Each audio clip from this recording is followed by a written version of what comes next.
Welcome. Starlight Celebration, the Final Fantasy XIV version of Christmas, is currently active and will end on December 31st.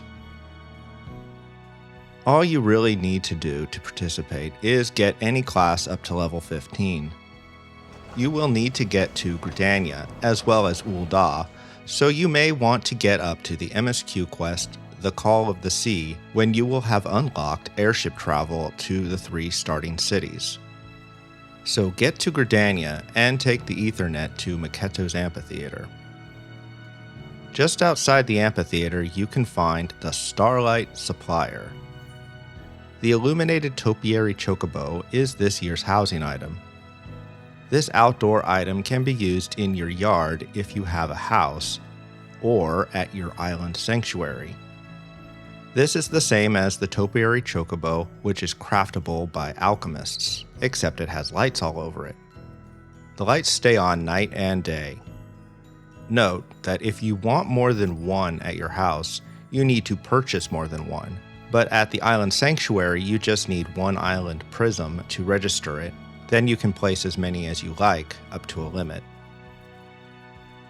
The Sunshine and Stardust Magic Prisms are consumable novelty items and are available every year for Starlight Celebration. You can purchase as many as you like for 8 gil each, but the Sunshine one can be obtained for free. More on that later. Up on the stage you will find a bearded lady, and she has a quest for you. If it wasn't immediately obvious, this lady doesn't actually have a beard and is in fact Garanji, who you may already know. While she was getting the celebration ready, one of her little elves, or little helpers, I guess both are accurate. Anyway, this little elf, Celine,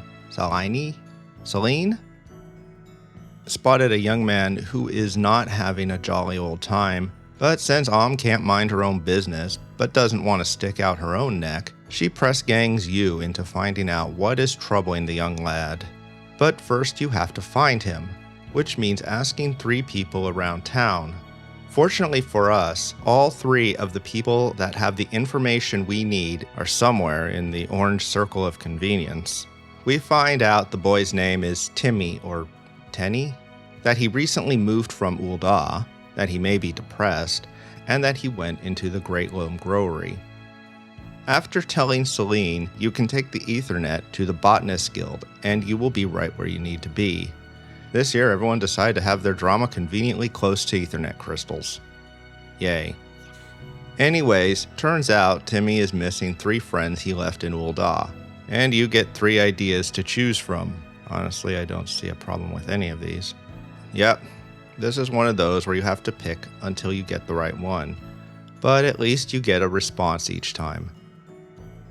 Of course, only one is correct, and it's the one that involves you doing the most work. After they decide to use my delivery Moogle connections to send Tenny's friends some presents, they can't decide what to send. Thankfully, the Saint of Nemea, shows up to suggest Tenny makes gifts with his own 2 hands. And since you are bringing gifts to children, you need to look the part. So they send you back to to turn in the quest, get a costume. And she gives you nothing but the costume. No experience, no gil. The suit is pretty nice. Some may point out that there have been several Santa-like suits and accessories in the past, but this one is complete and an entirely new design, and the only one to look like what is considered the traditional Santa suit, at least in America and Japan. I like the little chocobo on the buckle. It has 5 parts, and some of the pieces may be useful in custom costumes. There are some nice details in the gloves and the pants, which have a little trap door in front. No, it doesn't actually open, you sicko. It dyes pretty well, and the fur doesn't change like a certain other item. But unfortunately, the hat does not show up on Viera nor Hrothgar, which is kind of ridiculous at this point. And don't forget to put all the pieces in the armoire for safekeeping. But not yet. You need it for the next quest. After you pick up the next quest from she won't talk to you again until you put on the full suit. If you have default settings, the parts of the suit will be in the various compartments of your armory chest. You'll have to open up each slot and equip each item. However, you might have them in your main inventory. This would be because you unchecked a certain option in the items section of the character configuration. I personally recommend this, but it's up to you. After you've spoken to her once with the suit on, you can change into whatever you want. Teleport back to the grocery to speak to Tommy again. He will send you to Ul'dah to deliver handmade gifts to his friends. I recommend teleporting and then using the Ethernet to go to the Adventurers Guild. Nearby you will find Nomolo. Give him his gift, and he will tell you where to find the other two friends. Teleport to the Miners Guild and speak to Othul, who is up the stairs by the tree. He will give you a gift from all three friends to give to Tony.